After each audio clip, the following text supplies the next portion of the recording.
Yooyyaa jirra jirtuu kabajamtoota hordoftoota keenya bakka jirtanitti nageenyi faraarri jaalalli waaqayyoo isiniif abaayatu jechaa jirra jirtuu uummata qashtii ani jira galata waaqayyoo isiniin jedhaa akkam jirtu turtiin jiruuf jireenyi haalli qilleensaa soomni ramadaanni akkasuma immoo obboloonni koo kiristaanaa kadhannaan maal fakkaataa isiniin jechuu barbaada waaqayyoof haa galatu ana bira baay'ee gaariidha isiniin jechuu barbaada.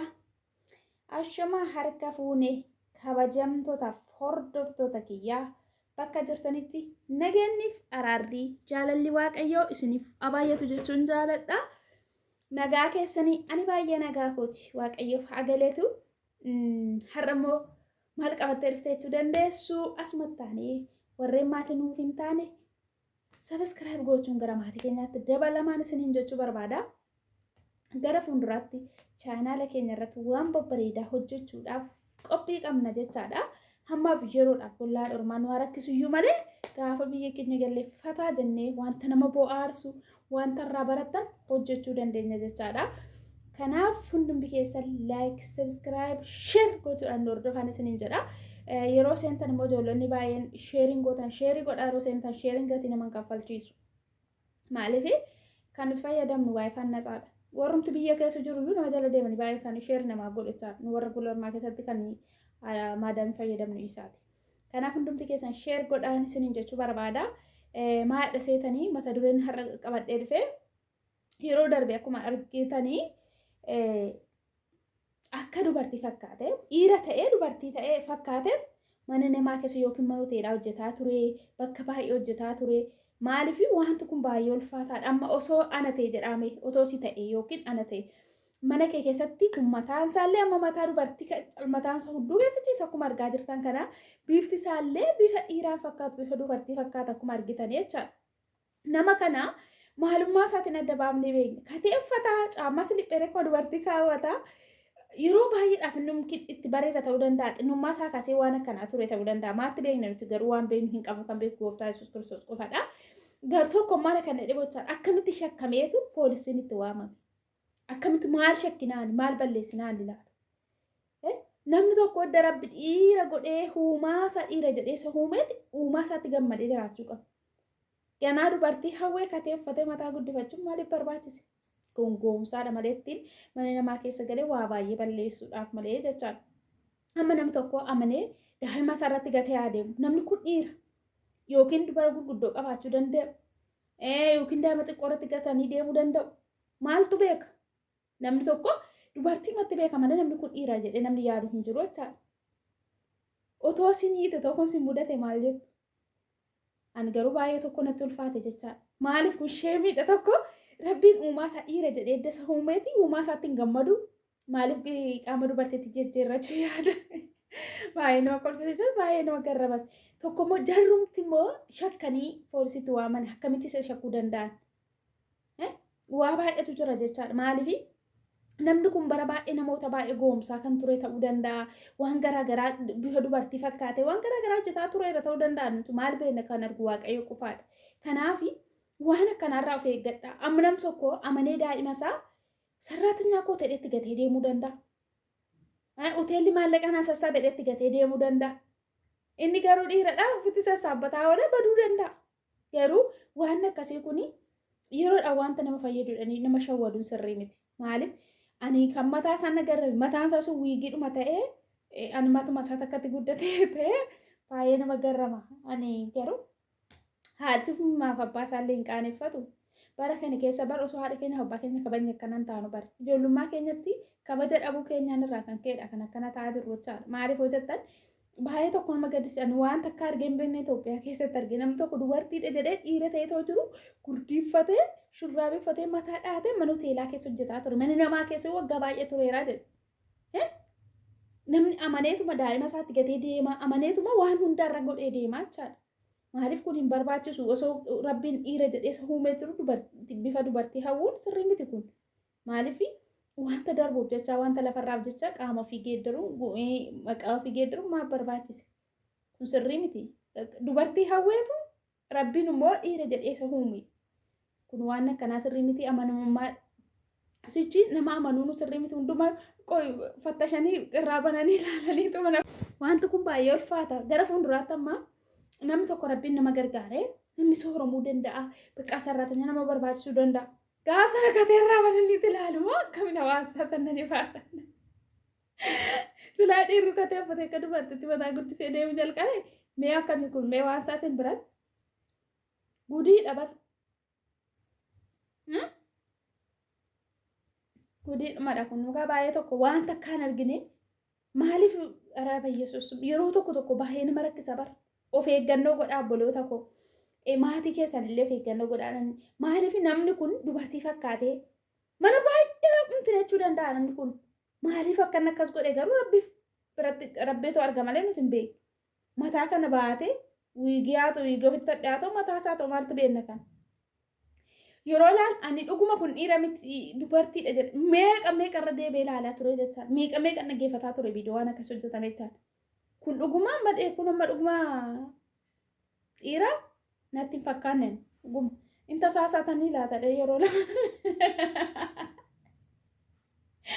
baay'ee nama kolfisiisa dhugaa rabbi baay'ee ulfaataadha barri keenya waan baatee deemu hin beeknu ijoollee maaliif akka ta'e hin beeku mee waaqayyoon ta'e eekkamsa isaanirraa kaasu dhugaa baratti dhiirri dubartii ta'uu hawwu waa baay'eetu biyya keenya keessatti ta'aa jira bar si'achi immoo dubartii surreeffattee ni dhiira jechuu dandeessi ta'a maal beekna waan boruma waa biraa dhageenya waan garaagaraa wanta gurra namaatiin tolle waan ija namaa ilaalu namatti hin tolle argaa deemaa jirra bar biyya keenya keessatti maal tokko ta'uuf deemuun baay'ee tokko baay'ee nama dhiba baay'ee waan biyya keenya Itoophiyaan dur biyya keenya Itoophiyaa namni ilaalchaaf hawwa yaa qabbana shi jedha amma garuu Itoophiyaa keessatti waan hin taane baqa waanti nuti dhageenyu waan gurra namaatti hin tolle waan nuti arginu baqa waan tokko wanti namatti tolu hin jiru maaliif garuu kun hundumtuu eekkamsadha bar eekkamsa waaqayyooti bar gaafa wanti tokko ariifatee darbuu fedhu yookiin gaafa waan tokko jijjiiramuu fedhu wanti hundumtuu hin baay'ata kanaaf baay'ee tokko rakkisaadha kanarraa of eeggannoo godhachuun baay'ee barbaachisaadha maaltu beekna namoonni baay'een ollaanirra nama janaa ooluu danda'u yoo namichaan kun dubartii fakkaata garuu dhiira ta'ee akka dubartii kanaatti nama meeqasa janajjanuu danda'a maal beekna of eeggadhaa daraa keessan obboloonni karaa ollaanii kana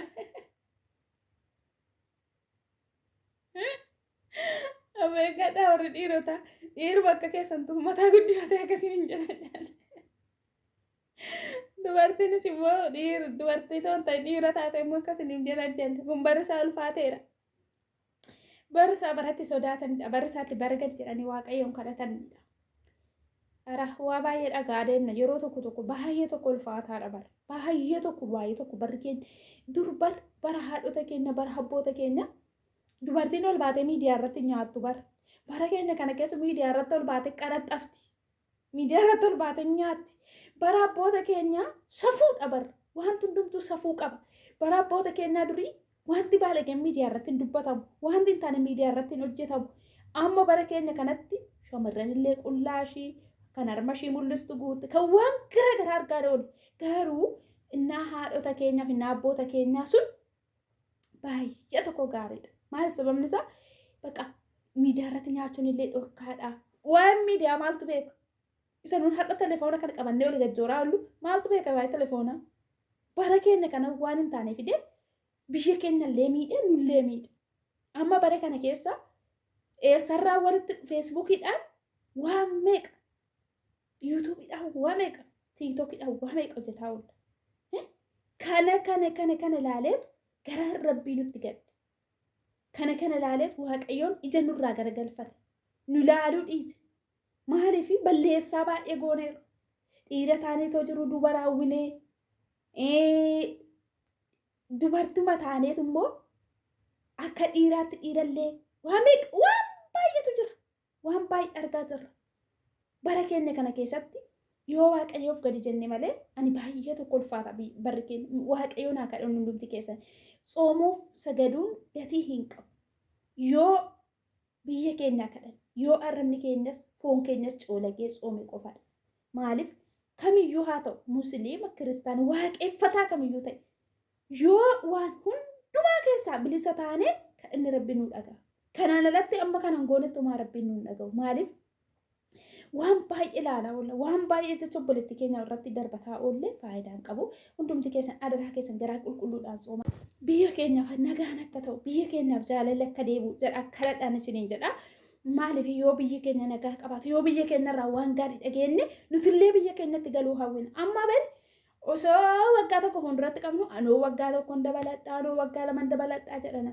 maaliif haala biyya keenyaa laala inni biyyatti galee obboloota waa baay'ee arguurraan kan ka'e ati moo innufi ati moo maaliin ta'e nuun jedha achitti nu ittisa maaliif haala biyya keenya haala qilleensa biyya keenyaa laalee jechaadha kanammoo uummanni amma kanaa keessa jiru hundumtuu kan hin kadhanne hin jiru namni kam rabbiin isa uume namni waaqessin hin jiru hundumti keenya hin kadhanna hundumti keenya immoo amantii mataa keenyaa qaba kanaaf namni kamiyyuu gadi jedhee yoo kadhate waaqayyoo waan araaran deebisneef hin jiru kun eekkamsa waaqayyooti wanti baay'een gaafa haalli garaagaraa baay'atu kun eekkamsa sababni isaa dhiirri wal fuudhee dubartii wal fuudha jira akkuma argitan kana waan baay'eetu ta'aa jira daa'ima xiqqoo keessaa baasaa jiru wanti hin taane jira amma Itoophiyaa keessatti wanti hin taane hin jiru kanaaf yaa obboloota koo waaqayyoon kadhadhaa yeroo hundumaa ijji keenya gara waaqayyoo haa ilaalu yeroo hundumaa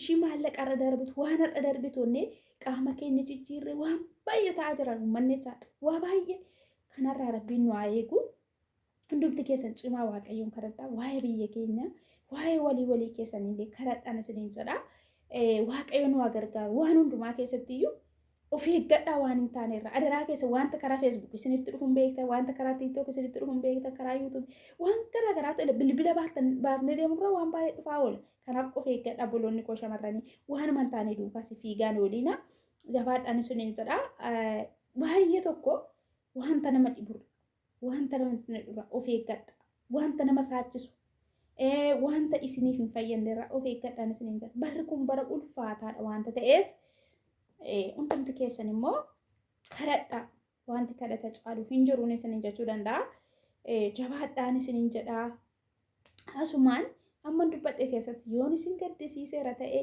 dhiifama naaf godhaa hundumti keessan immoo koomentii babbareedaa yeroo baatanii koomentii waan hin taane barreessinaa wanta nama jabeessu wanta barumsa namaa kennu namni tokkollee isin jala deeme yeroo koomentii dubbisu akka namatti tolu jechaadha koomentiin taane yoo barreessitu ta'e faayidaa hin qabu namni abbaan chaanaala sanaaf jalaa kaasa maa rakkoo hin qabu kun daqiiqaa 2 daqiiqaa 3 wanta fudhatu jechaadha kanaaf waan gaarii walii haa barreessinu walaa guddisnu share like comment subscribe goone walaa guddisnu walaa jabeessinu isiniin jedha baay'een isin jaaladha baay'een isin kabaja turtiin wajjin turtaniif galatoomaa viidiyoo koo hanga dhumaatti dhaggeeffadhaa nagaadhaan naa tura amma viidiyoo bira walitti deebinutti baay baay masalaamaa